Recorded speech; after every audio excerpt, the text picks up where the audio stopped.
Ladies and gentlemen, if you're not offended by what happened at the White House this past week, if you're not offended by the in-your-face tactics of the LGBTQ mafia, there's something wrong with you, and you should worry. You should worry about yourself and about your own soul. You know, I've spent my career taking on some of the cultural baddies, some of the most prominent intellectuals in the world, some of them in public debate, some of them behind the scenes. And I've come to realize that ideas define everything that we do. With an academic degree, you're trained to be a researcher and writer to the point that it's annoying. But I'm grateful for it. I'm not talking about books I've not read. I'm not talking about papers I've not read. Whether I agree with them or not actually isn't the point. There are quite a few books that I would read that I would say are actually evil books. Donald Trump, when he was in a divorce with his first wife, she said he has a copy of Mein Kampf next to his bed. I wish more people did. If the German people had bothered to read that book rather than just have it on their shelf, we might have avoided the Holocaust. If more people read the Quran, they'd be wiser to what Islam actually is, what they actually believe. If people bothered to read, as I have, the writings of Klaus Schwab and the various contributors to the World Economic Forum and the ideas that are driving the globalists, I read them because I want to understand their mentality. I cut out the middleman. I go straight to the ideology. Everything in your life is being defined by either your ideas or the ideas of the people around you. And each episode, we're going to be digging into a different idea that appears in the culture. This is Ideas Have Consequences with me, Larry Alex Taunton.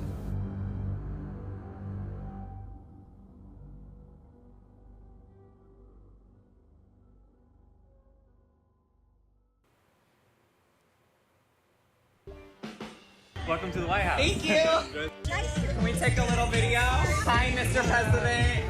It is an honor. Trans rights are human rights. Are we topless at the White House?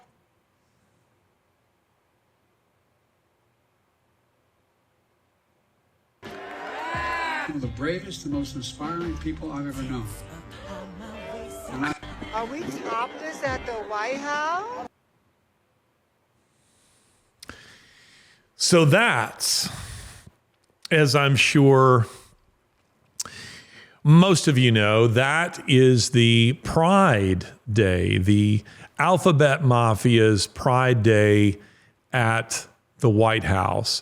The White House where they put the gay pride, LGBTQ flag on the White House there. And of course, it's an utter abomination. It is an utter abomination. This was meant to offend the American people. Indeed, it was meant as an in-your-face gesture. It's a flag. Putting that flag on the White House was a flag of conquest. It was planting a flag and saying, you can almost hear Queen's Freddie Mercury singing, "We Are the Champions," which is, by the way, a gay anthem, as it was intended to be. So how are we to make sense of this? So in this podcast, we're not just expressing our outrage. We want to give you a sense of the ideas that are driving it, because I know that many of you are asking the question, what's going on? How can this possibly make any sense? And to just look at it from afar, it doesn't make any sense. But I assure you that they are following a game plan. They're following a strategy, a warped game plan, but they're actually following one. You know what I'm actually reminded of? As I've said in other episodes of this podcast, my mission in life, my mission in this podcast is to demolish arguments that set themselves up against the knowledge of God. And the LGBTQ ideology is at its core, it is satanic. It sets itself up not just simply against the knowledge of God, it sets itself up as a rival to it, as an alternate object of worship. They want your worship. They demand your worship. Now, what this reminds me of is a bit of ancient literature known as the Old Testament, and specifically Daniel chapter 5. Now stick with me in this. In Daniel chapter 5, you have the story of King Belshazzar. Belshazzar is referred to as the son of Nebuchadnezzar, whether he was his son or his grandson or a son in the sense of somewhere down the line isn't very clear to us. But the point is, he is a descendant of Nebuchadnezzar, and he knows the story of Nebuchadnezzar and how God both blessed and punished Nebuchadnezzar. What Belshazzar does is he's having a feast one night. A party. Sounds like a wild party, the kind that you would throw in, let's say, New Orleans or in Amsterdam. And it says that he's celebrating with his wives and his concubines and his guests, and he's showing off. And he orders that the vessels, which had been taken out of the Lord's temple in Jerusalem during Nebuchadnezzar's conquest of Jerusalem, he orders that the vessels of gold and silver that were taken out of the temple and put into the Babylonians' treasury. He says, bring them out that we might drink from them. So what Nebuchadnezzar is doing is something what Belshazzar is doing is something very similar to this. It's an act of conquest. It's an in-your-face act, not just against the people of Israel. It is an in-your-face act against God himself. Bring his vessels that we may drink from them, that we may party. So he's desecrating them with his debauched party. You picture women, going around taking selfies, and this kind of thing, if they could have. You picture people like in this video who are half naked, wandering around at the pool party and everybody getting drunk. It is an interesting passage because it's pointing out that the goal was to desecrate the things of God. And then it says, a hand appeared and began writing on the wall. So this is where we get the term, the writing is on the wall. It's obvious. The writing is on the wall. It's over. That's what that phrase means. We say that the writing is on the wall. The reason I think of that passage, I hope is obvious to you, because that's what's going on here. And all the more so because where the God of the Bible showed patience, let's say with the Ninevites, who knew the truth insofar as Romans 2:15 says that God has written his law upon all our hearts. We all have a conscience. We all have a vague sense of right and wrong. They didn't know the biblical story. They didn't know the biblical God. And God decided he would not render final judgment against them until they had heard it. And hence the reason he sent Jonah to them. But his judgment against Belshazzar was made all the harsher because Belshazzar knew the truth and he rejected it. Now, that is the truth of people like Joe Biden. Joe Biden pretends to be a Catholic, says he is. Who does this in their own home, much less at the White House? Can you imagine previous presidents, say before Bill Clinton, how they would react to something like this at the White House? I'm thinking that most guests at the White House, a woman would have been shocked if she had been told, your slip is showing, much less if she's topless. Or you got a tranny, running around with, not wearing a shirt and with fake breasts. This is what's going on there. Who knows what these people are doing in the Lincoln bedroom? Who knows what they were doing in the Oval Office? And the rumors are they were doing quite a lot. The idea being to desecrate those places that, if they're not holy and sacred in the biblical sense, they have a certain reverence in our history. The Lincoln bedroom, the White House, they were referred to as, that's America's house. That belongs to the American people. And it has, in the national sense, a kind of sacred place of honor in our history. And now you have people coming and hanging this flag off of it. The Biden administration did it deliberately. And it is an in-your-face gesture. An in-your-face gesture meant to offend you, meant to desecrate the very things that you would hold dear. Biden himself, Jill Biden are in that video. It wasn't like they were away and they were, on a state visit in Europe or something, and came back and said, didn't realize what was going on at the White House. Look at what the kids did when we were away. They had a keg party. That's not what happened. They knew full well, and they gave approval to it. Romans chapter 1, which I have made and will continue to make frequent reference to on this show. Romans chapter 1, verses 18 through 32. At the end of that passage, it says they not only do evil things, wicked things, but they give approval to those who also do them. Listen, we're all sinners. We're all sinners. But sometimes people say that as a way of kind of trivializing real sin. Well, we all sin. Everybody sin. I think God is with you if you're a sinner out there who actually struggles with your sin. You struggle with your sin. You struggle to stop gossiping. You struggle to not be a glutton. You struggle not to be greedy. You struggle not to be unkind with your words. You're struggling. That is to say, you're contending against your sin. That tells me the Holy Spirit is at work in you. Where the Holy Spirit has ceased to be at work in you is when you give yourself over to your sin and you no longer struggle and contend with it.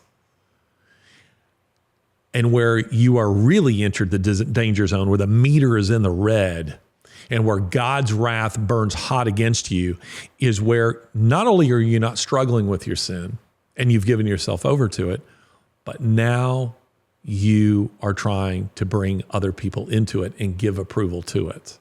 And see, that is what the LGBT community has done. So when I hear people say that, homosexuality, transgenderism, I mean, it's a sin like any other sin. No, it isn't. The Bible speaks of homosexuality of a special class of sin, and it's because it's an assault on nature. It is a perversion of nature. This is Romans 1, where the Apostle Paul says they turned their natural, their natural desires for the opposite sex to their own sex. Men committing shameless acts with other men, and women doing the same thing. So in other words, homosexuality is an assault on the image of God because it is a perversion of nature. Does not nature itself teach you that this is wrong? Doesn't it tell you that flange goes with slot? Doesn't nature itself teach you this? So it's important that you understand this kind of perversion that we're seeing. But now we're seeing it against children. We're seeing it against children. So the question becomes, how did we get here? And how are we to navigate the avalanche of Alphabet Mafia propaganda that's flooding the culture? And it is flooding the culture in a very big way. You see it everywhere. You see it in education. You see it in entertainment. You now see it in the White House. Did you see that this past week, a man who was praying at a transgender rally was arrested? He was preaching. I'm sure he prayed too. But he was preaching. He was arrested. Now, they dropped the charges. But the point is, while all this perversion was taking place in public, and I mean, you can find videos of this, and this is perverse stuff that is taking place in public with children. But a man comes along and he begins to preach the gospel, which, by the way, is an act of compassion.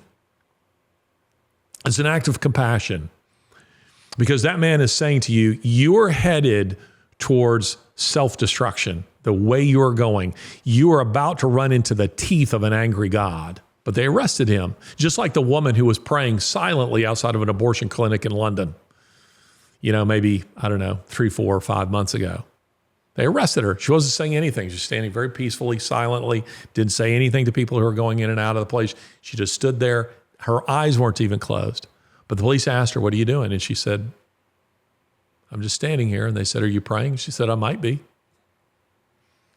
She was arrested for her thoughts. They suspected that she harbored anti-abortion thoughts. And they arrested her. This is what's going on. Did you see that I don't know, maybe it was this week, the so-called Human Rights Campaign. Did you guys see this? It's incredible. The so-called Human Rights Campaign declared a, quote, state of emergency for the LGBTQ community. State of emergency. And news media picked up on this and ran with this like, we were facing a Holocaust for LGBTQ people. And the headline said, for the first time in their 4 decades long history, the Human Rights Campaign has declared a state of emergency for the LGBT community. Have you even seen, I've seen signs and t-shirts that say, stop trans genocide. Have you seen this? Stop trans genocide. It's pushing a narrative of victimhood that's a complete lie.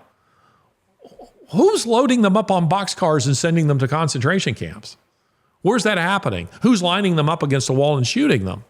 Is that happening somewhere? The answer, of course, is no. It isn't happening.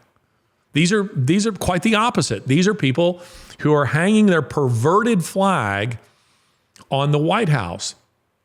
And that brings me to another point that resonates with Daniel chapter 5. Little thought that occurred to me right here, and that is, again, they want to pervert everything in the culture, and they want to pervert the things of God. Hence the reason they chose the rainbow. The rainbow is a Christian symbol. It is a Christian symbol of God's forgiveness and his promise never to flood the earth again. That's why they chose it. They chose it to pervert it, to turn it into their pagan meaning. They're pagan and perverse. The stop trans genocide is offensive for a variety of reasons. First, because it's a lie, but second, because it trivializes real genocides. It trivializes real genocides, as does the claim to civil rights. Gay civil rights, LGBTQ civil rights, the trans civil rights, that trivializes the real civil rights of, the movement of Martin Luther King Jr. It trivializes, it waters it down so that it becomes less significant and meaningful, because you have people who are claiming victimhood who are not themselves victims. Joe Biden tweeted, or let me put it this way, the person who handles this Twitter account, there's no way that Joe Biden is doing his own tweeting. Someone else is tweeting on his behalf. But he tweeted that trans people were being persecuted and kicked out of restaurants, that they are being persecuted, that they needed their own Bill of Rights. And the presidential account of Joe Biden issued a trans Bill of Rights that they're working on. And really what this means is it's a way of saying that the Constitution, the Bill of Rights, the laws of the land, they're not enough. They deserve a special category of laws that are just for them, meaning they deserve to be treated not as actual citizens of this country are treated, but to have their own special category of rights. So that if you criticize them, if you question them, if you protest them, you better watch out. It means they're coming for you. It means they're going to persecute you. It means they're going to try to shut you down, shut you up, cancel you, arrest you, suppress your civil liberties. That is what this is about. Let's be clear, transgenderism isn't a real thing. You cannot transcend your sex. You are male or female. Period. You can pretend to be something else. I could pretend to be a woman and tell all of you that you need to use my preferred pronouns, that you all have to play along in my fantasy world. I could tell all of you that I'm a dog. I could tell all of you that I'm a horse, that I'm a spaceman, that I'm a surgeon, and that all of you have to play along with the fantasy. But the reality is you can't transcend your sex. You are what you are. But they're claiming that they deserve a special category of rights. Now, a decade ago, when Duck Dynasty patriarch Phil Robertson was under fire for comments that he made about homosexuality, I came to his defense with a piece that went viral in The Atlantic. Yes, the Atlantic. It's pretty amazing, now when I think about it. But some of you will remember this. Duck Dynasty at the time was a massive success, the TV show. And Phil Robertson, I think he was hunting with a writer from, I think it was GQ. I'm not sure who the writer was, and I'm not certain of the magazine, but I think it was with GQ.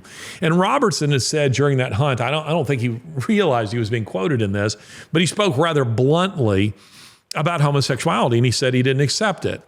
And he went on to say, in terms that went something like this, I just say, you look at a woman and you see what she has to offer, and she has to offer more. Robertson was just stating very flatly, I'm not interested in sex with a man. It makes no sense. The engineering of that doesn't actually even work. A woman, it's natural, it makes sense. The next thing you know, you had groups like GLSEN, the Gay, Lesbian, Straight Education Network, GLAAD, coming out and saying they were condemning him and expressing shock and horror. Couldn't believe that he was saying this. And so I came along with an article in The Atlantic that amazingly, The Atlantic published, somewhat reluctantly, but they did publish it, where I came to Robertson's defense and said, let's be clear here.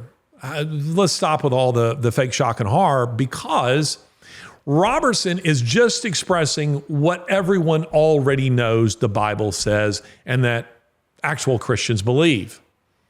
And that is that homosexuality is wrong. It's condemned by the Bible. So let's not wring our hands over this and pretend that the Bible doesn't say this. You may not like the way you said it. You may have thought that he was a little bit crude in saying it, but you're not really shocked that he said it.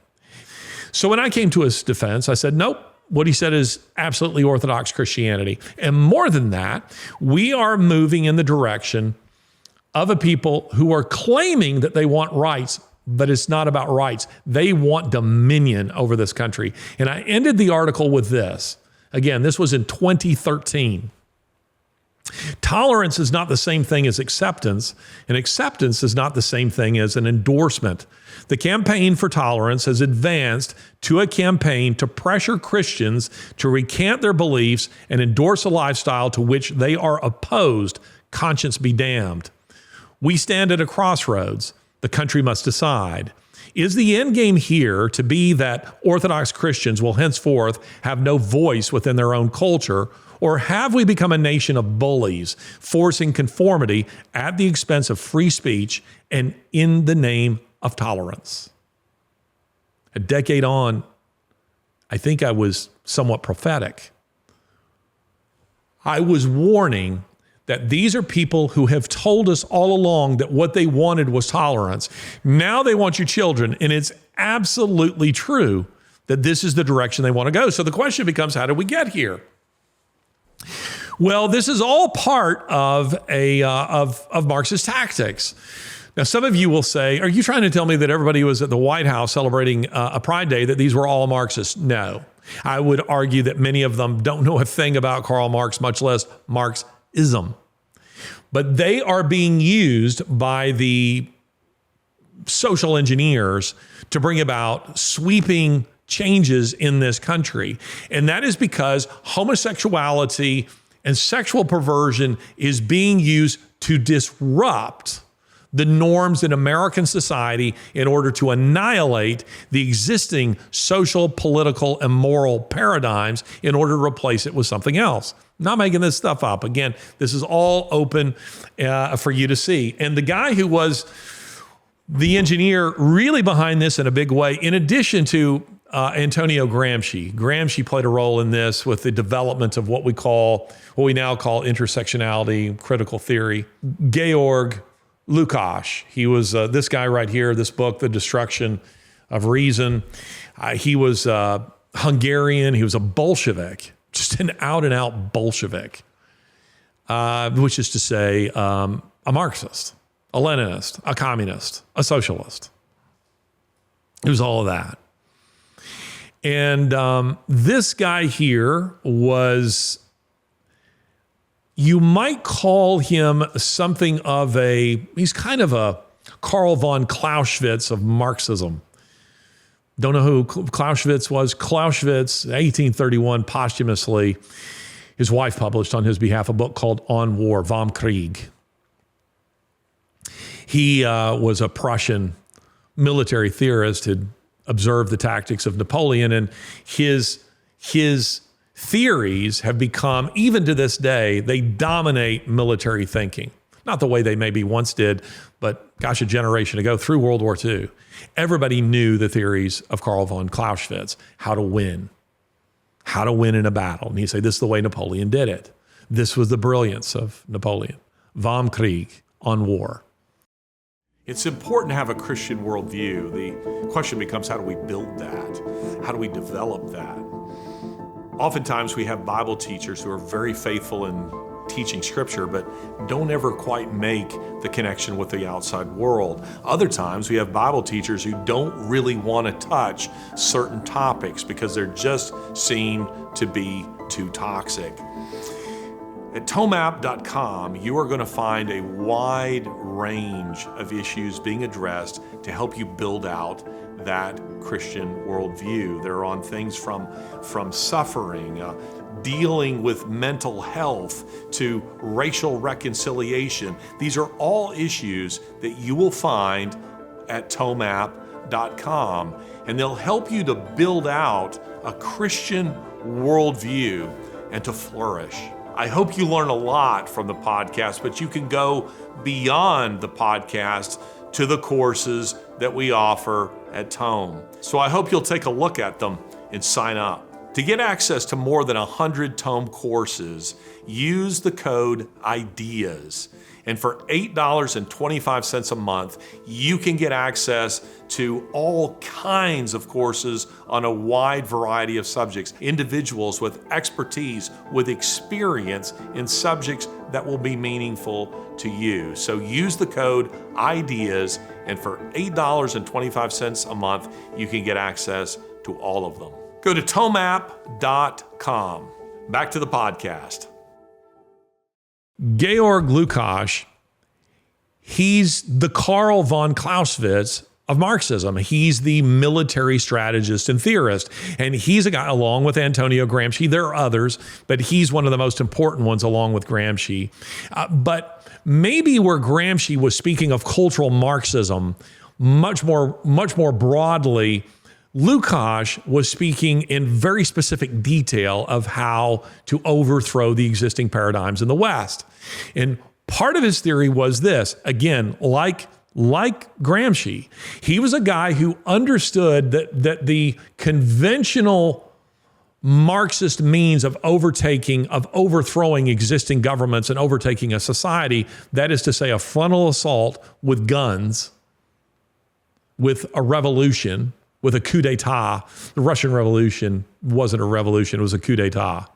Anyway, you can go read Richard Pipes on that, Russian historian, brilliant stuff. But he said, look, the structure of the West is far too strong. The pillars of Western society are far too strong. The average person respects their government. The average person isn't seething with resentment and wanting to overthrow the government. They have complaints. It's not the same thing as fomenting with deep resentment and a desire to destroy the existing paradigms, to destroy the government. And he understood, as Karl Marx understood, and as Gramsci understood. Gramsci was an Italian political theorist. He was imprisoned by Mussolini. He wrote these secret notebooks in the 1930s that became the object of worship among Marxists in the West. Well, Lukács, the Hungarian, he said we have to destroy Christianity first, because everything else you're attacking is really just is part of the outflow of what Christianity is. Now, there would be some of you who are listening to this and going, well, I'm not a Christian. What do you mean Christianity is the foundation of Western society? If you were born and raised in the West, particularly if you were above, let's say, the age of 30, all the more so, let's say, if you're above the age of 50, you have likely, unless you are in some odd little Berkeley-esque, bubble, you likely inhaled deeply of a Judeo-Christian worldview, and it formed the basis of your worldview. Somewhere deep inside of you, you probably believe, even if you're an atheist, that you're not prepared to equate human life with animal life. I mean, if you're an atheist and you're going to follow your atheism to its logical conclusions, that is a logical conclusion of atheism, that human beings have no more value than any other animal on the planet. These guys were saying, look, even among unbelievers in Western society, most of them, the structure of their thinking, of their moral outlook is Judeo-Christian in nature. This book right here, little book I got right here, The Suicide of the West, the authors of this talk about this. I don't know that either one of them are Christians. They may be, but this is a point that they're making in this book. And by the way, this is a point that was also made, this book right down here, Civilization, the West and the Rest by Neil Ferguson, Harvard historian, Oxford PhD. Neil Ferguson argues that as Christianity is declining in the West, what you're seeing is the rise of barbarism. And that's because the Christian faith has served as a bulwark for centuries against some of the barbarism, much of the barbarism that has engulfed much of the world, that has brought about genocides, that has brought about totalitarian regimes that seemed endless, that's brought about banana republics. The United States has, by and large, avoided this, not completely, and has also been able to move past its own mistakes, like slavery. It can deal with national sins like slavery through the Christian faith, which says there can be forgiveness and restoration. Georg Lukács, he said, look, we have to destroy the West, particularly America's Christian foundations. And he decided, and here's where the rubber meets the road, maybe they're not the best choice of words, but he decided that the way was through sex education. Is through sex education. Get that into schools. Because under the cover, the cloak of sex education, you could convince parents that what children are being taught is responsible sexual activity, how to not get diseases. He was trying to implement this in Hungary, but wasn't successful because the regime itself didn't last. So what did he do? He joined the Frankfurt School. And the Frankfurt School in Germany, many of you by now will have heard of it. Maybe you hadn't heard of it 5 years ago, but you probably have now. The Frankfurt School, which is made up of Marxists who are hell-bent on the destruction of the West. The Frankfurt School, most of the members of the Frankfurt School fled Germany when Hitler gained power in 1933. Where did they go? They went to the United States. They went to New York. Began having massive influence in the United States on academics in the United States, particularly at Columbia University. And they absorbed a lot of Lukash's ideas regarding sex education. Get that in the classroom, and it's like getting a crowbar beneath Christianity and thus beneath Western civilization as a whole, and you can begin busting it up. I like what British writer Rob Slane says about this. This is terrific. So here's what sex education really is.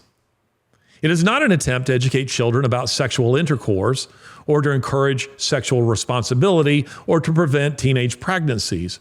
Rather, it is an attempt by the state to sever the link between marriage and procreation, to sever the link between parents and their children, and above all, to destroy traditional Christian sexual ethics and the family for good.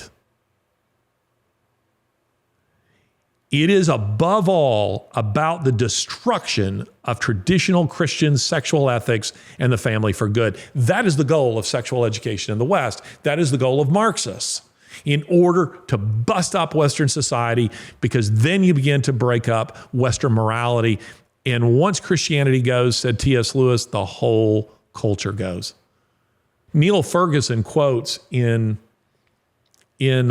Civilization, the West and the Rest, talking about the West, he has a conversation with an anonymous Chinese academic, anonymous for obvious reasons.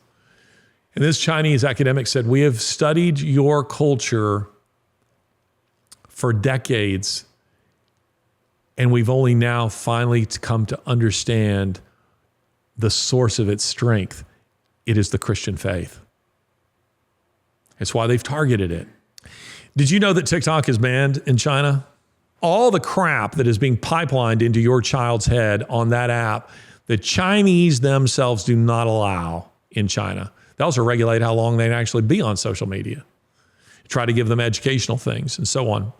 China's not a great country, but they recognize that what they're doing is trying to, I'm banned in China, by the way, but they recognize that what they're doing in feeding nonsense through social media, TikTok in particular, to the West and to Western children, is they realize that they're undermining our society as a whole. They're weakening us because they recognize that the Christian faith is the source of our strength. And anything they can do to assault that, they're going to do. So what you're seeing at the White House and in schools and in entertainment, in all of it, is an attempt to destroy existing moral, social, and political paradigms. And this isn't, by the way, really ultimately about sex. It is about power. This is about power. It's about taking power. Sex is being used in order to seize power. Get rid of the stigma that rightfully is associated with homosexuality and the LGBT movement. That was a goal. And the way to do that is to try to mainstream it. In previous generations, it existed, but it existed in the kind of the dark corners of society. It existed in places that people didn't talk about. And they said, you know what we have to do is we have to change the way people talk about homosexuality. Now, these people know it's a perversion. They do know that. They know that it is an attack on God. I love the way Will Durant put it in his 11-volume work on the history of civilization. He's a historian from a generation ago, a couple of generations now, I guess. He said this in talking about the fall of Greece and the fall of Athens.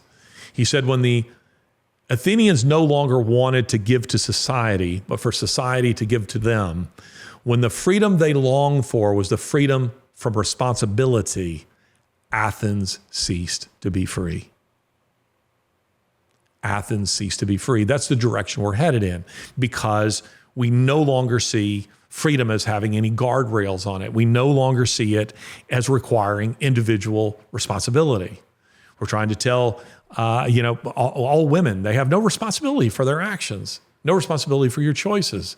Black people, no responsibility for your actions, no responsibility for your choices. And hence the cultural Marxists understood the way to sneak into Western society, our ideology, is under the guise, the lie of freedom and privacy. And thus we can mainstream the LGBTQ agenda, and thus we can begin to pervert Western sexual ethics, and along with it, Western ethics as a whole, and along with it, the destruction of our great enemy, the Christian faith. As I've said before, and as Neil Ferguson has observed at Harvard University, that Christianity has served as the bulwark against barbarism, against dangerous ideologies that overtook much of the world, even Europe, but not the United States. And hence the fact that the United States has been seen as a beacon of freedom. But all of that is changing. The other question becomes, where is the church in all of this? Do you ever find yourself, I think to myself, we have a saying in the South, you can't sling a dead cat without hitting something. In this case, in the South, you can't sling a dead cat without hitting a megachurch.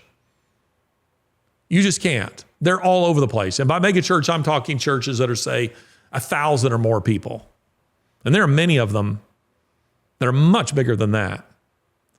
And in America in general, there's a church, within the city centers, there's a church on almost every street corner. How is it that a culture in which, according to Pew Forum,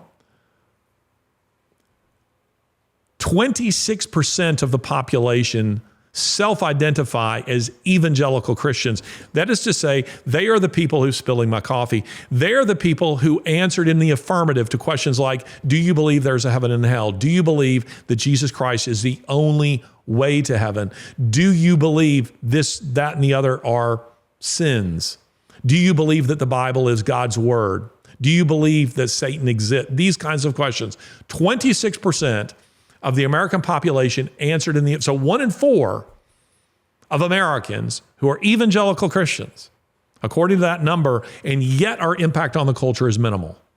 How is that possible? I think it has to do with the way Christians engage and the way they understand the issues. And I want to illustrate this with something that I call the British fighting square. Now, again, I'm a historian, and so I sometimes know obscure things like this. But the British in the 17th, 18th, 19th centuries, they used something that became quite famous, a military tactic that was called the fighting square, the British fighting square. And that is to say, where infantry would get into a square, maybe 2 ranks, 3 ranks deep, with the men in front, on their knees, their rifles pointing outward all the way around the square, and the command center right in the middle of the square. And they found that the fighting square was very effective against cavalry, in cavalry charges, and it was very, very effective against superior numbers. The British conquered much of Africa using the fighting square against overwhelming numbers. They used it because it was highly organized, and the guys in front, once they fired, we're talking muzzle-loading era of weapons that would eventually change. Those guys would move to the back, and the guys in the back would move forward and drop to a knee, and they would fire and again. They just keep loading it. It was just a constant rate of fire. And so long as the square remained intact, it was almost impossible to break.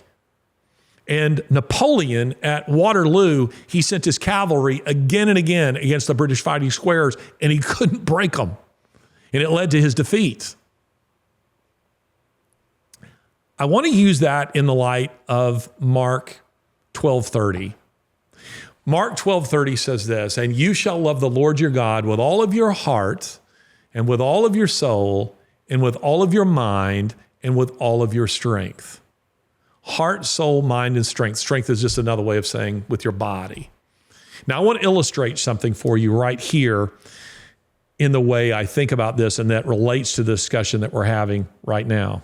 So this is in Mark 12:30, and you shall love the Lord your God with all your heart, soul, mind, and strength. So the British fighting square, well, it was a square, so it had 4 sides, and the heart, soul, mind, and strength, this is the 4-fold person. It's the every aspect of a human being. So the heart forms one side, the heart, soul, mind, and strength, which is to say the body.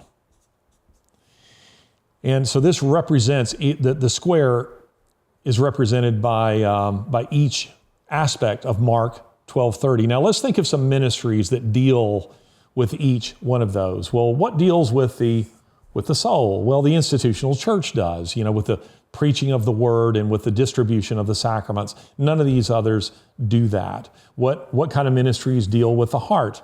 Well, I think specifically of counseling ministries that do that. And by the way, there's some overlap with each of these. There's no exclusivity here. What are some ministries that deal with the body? Well, I think of benevolence ministries, soup kitchens and medical missions teams. They're dealing specifically with the body. And then what deals with the mind? Well, apologetics organizations deal with that. And certainly a solid preacher does some of that. My work does some of that, dealing with the mind. But you see, the British fighting square only worked so long as it remained a square. If any one of these sides collapsed, the whole thing was done.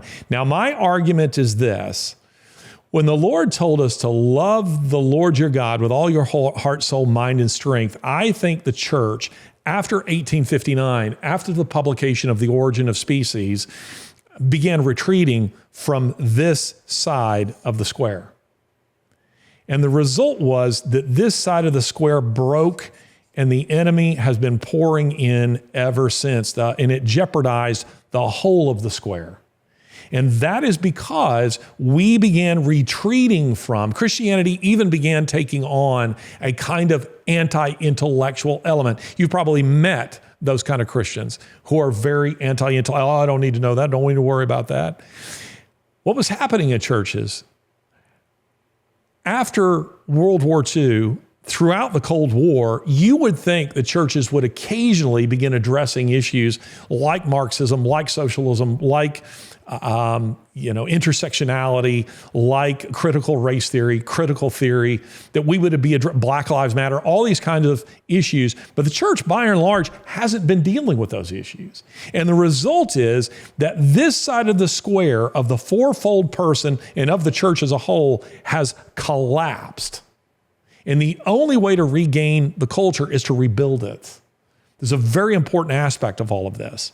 Once the church began moving away from doctrine, from the sound preaching and teaching of the word, from exegetical preaching, expositional preaching and teaching, verse by verse, book by book, the result was that people didn't actually know their Bibles particularly well. And we've moved from being Christians who were rooted in sound doctrine, who were rooted in truth, to becoming Christian-ish. Many people who call themselves Christians these days, they're not anchored in anything in particular, certainly not God's word. They are actually blown around by the winds of Christian sentimentality, Christian sentiment, Christian-ish ideas, and hence those ideas cultural Marxists know are easily hijacked. As I have said, these kinds of things, the church itself can be sock puppeted by Marxists. That is to say, it remains the brick and mortar institution that has a steeple on it, even people up front that have vestments on and who are doing all of the things that you would expect a pastor or priest to do. But at its core, the engine of the church, of the gospel, of the Christian faith, which is to say the word of God, has been completely removed. Or let's just say it's being selectively preached for an agenda and for a particular end.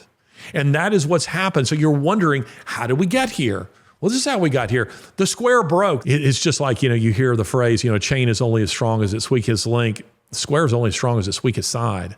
And once one side collapses, all the other sides fall with it. So your faith must consist of heart, soul, mind, and strength. It must be all of those. And the church itself must be all of those, the fourfold aspects of the human being. And we've neglected aspects of this. And the result is now you're starting to see neglect in the other ones. It's not like the other three sides have remained intact. Well, we're still doing a great job of benevolence. We're still doing a great job with counseling ministries. We're still doing a great job in our pulpits. Nope. We aren't. We aren't. We are seeing children which have traditionally been celebrated and protected as innocents within our culture are now the targets of perversion. There's no question. Benevolence has been hijacked, utterly divorced from the gospel. I think that began with Great Society in the 1960s, where a lot of Christians began to think of their tax dollars as their tithe. If your tithe is not coupled with the gospel, it's not a tithe. It just isn't. And I promise you, when the state hands out resources to people, it doesn't say, this comes to you from the good Christian people of the United States of America. That's not what they're doing. It's not a tithe. And how about seeing to the hearts of people? Are we doing a good job there? Counseling ministries are being hijacked in a very big way. Poses as Christian, but it isn't Christian. It increasingly looks like social justice warrior nonsense. And that's what's happening in the pulpits as well, which is the exact opposite of the Christian faith. Social justice so-called is about retribution, not about grace, not about forgiveness, not about restoration. It is about vengeance. It is about power. And that has nothing to do with the gospel. And hence the reason that guys like Lukash, he didn't have my broken square analogy. And by the way, it is mine. Feel free to use it, but give proper attribution. He didn't have this, but he was thinking like this. How do we breach the square of the West, and how do we break it? And he decided the way to do it is through the intellect. And he says, because the Western mind is increasingly weak. They're no longer being taught their history. They're no longer being taught the Bible. They're no longer being taught great Western literature that can put rebar straight through a child, giving them strength when the winds of adversity blow against them. They're no longer getting that.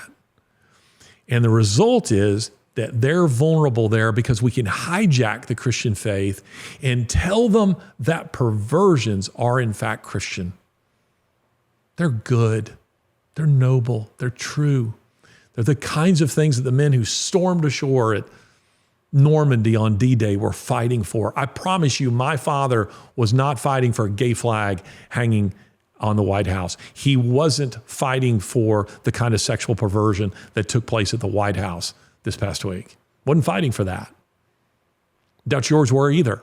Generations of Western children, Americans, Europeans, have been rightly taught about the Holocaust and about the rise of fascism and Adolf Hitler. German school children were required before they graduated, they had to go to a concentration camp. They had to see at least one before they graduated high school. I've seen them. I've seen the school children in the camps. I've been to many of the camps myself. I've been to Buchenwald and Dachau several times, Auschwitz a couple of times, Mittelbau-Dora, Mauthausen, others probably. And sometimes you see the school children there. Rightly, generations of school children were taught this, and they were taught the evils of this. They were taught the evils of discrimination, singling people out and seeking to destroy them. You know what is now happening with this movement is if you think of it like a stampede, you know, all generations of children have all been taught the Holocaust is wrong.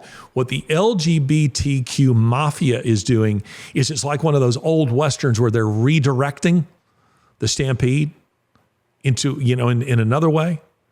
They're weaponizing the stampede for something else. And they are now teaching those same children that the victims of the Holocaust were really the LGBTQ crowd. And the persecutors, guess what? They were the MAGA hat wearing people. They're redirecting. Think of the wickedness of this.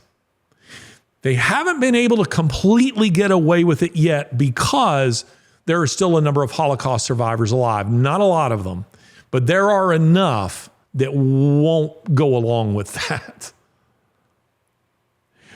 But they're slowly trying to redirect that and change the narrative of World War II and the heroic efforts of the victors of World War II to being about trans and LGBTQ rights.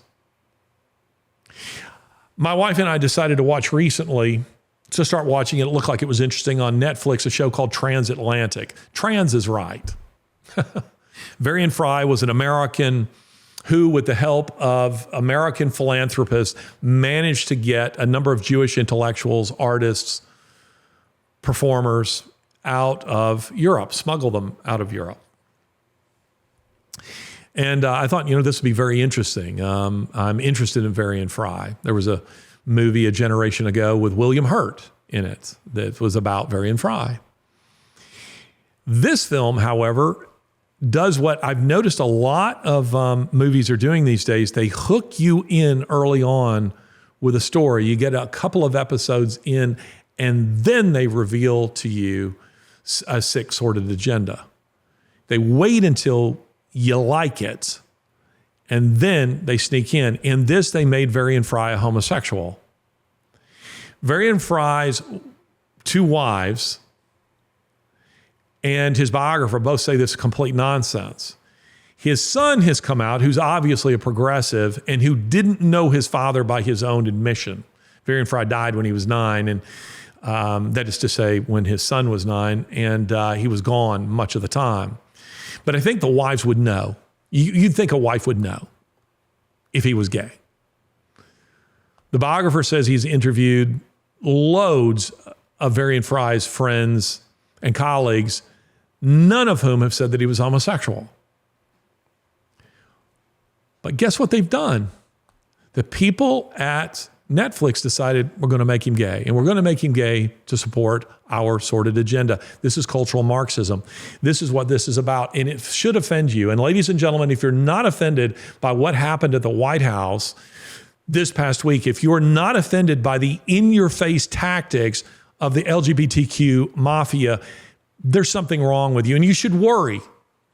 You should worry about yourself and about your own soul. Pedophilia is being mainstreamed. And I'm reminded of, and I will end with another passage of scripture that I encourage you to go and read. And in Ezekiel chapter 9, the Lord tells an angel to go through Jerusalem. Jerusalem had become, these were God's people. These were people who knew the truth. They had been taught the truth. They'd been warned of the truth. But now they were engaging in sexual perversion and child sacrifice and the worship of other gods. Sound familiar? That's where we are. Bear in mind that Ezekiel was a contemporary with Daniel and also with Jeremiah. Daniel and Jeremiah are taken away into exile, but Jeremiah remained to preach and to condemn, to warn, in the hope of saving some.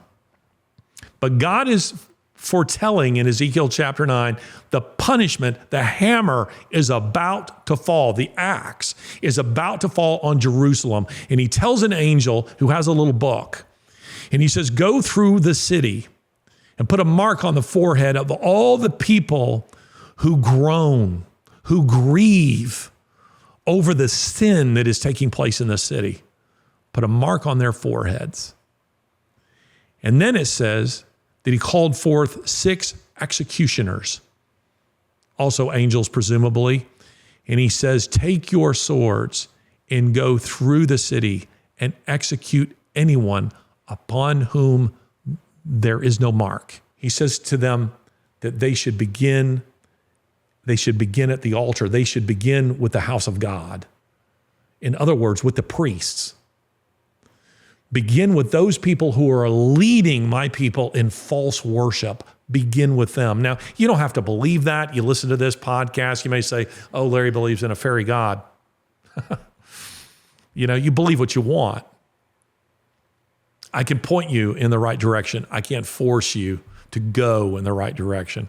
I'll just simply tell you that in progressive pulpits, the God of Daniel chapter 5 and Ezekiel 9 is not being preached. And he is a real God. And he takes these things very seriously. And the desecration of holy things, the God of the Bible, I'm preaching to you today, and I really set out to do so, but I feel very passionate on this. The desecration of holy things, the God of the Bible takes very seriously. And if you think he doesn't take seriously the war against innocence, the war against children, I'm here to promise you that he does. Some of you are looking for hope. Well, there's much reason for hope. We serve a great God. We serve the God who said, let there be light. So I leave you with this bit of hope. I have said that there are churches on just about every street corner in America that you can't sling, in the Southern vernacular, a dead cat without hitting a megachurch, and they're having a minimal influence. That perhaps sounds very depressing, but I think that what's happening is that the Lord is separating the sheep from the goats. If you're groaning over this, if you're grieved by the sin of this nation, by your own sin, by my own sin, then I would say the Holy Spirit is at work in you, and you have reason to hope. And I would also say this, it means you're a sheep, by the way, not a goat. But I'll also tell you this, Jesus converted an empire with 12. He changed an empire with 12. What could he do with roughly 26% of Americans who say they believe in his word if those people were motivated and equipped to engage the culture? What we're seeing in the culture right now, ladies and gentlemen, is the tail wagging the dog. Part of the Marxist tactic is to make you feel defeated and depressed and demoralized. Do not. Do not. We serve a great and mighty God, and I believe that he is prepared now. If we grieve and groan over these things and we say, here I am, Lord, send me, he's prepared even now to act on our behalf and on behalf of this nation.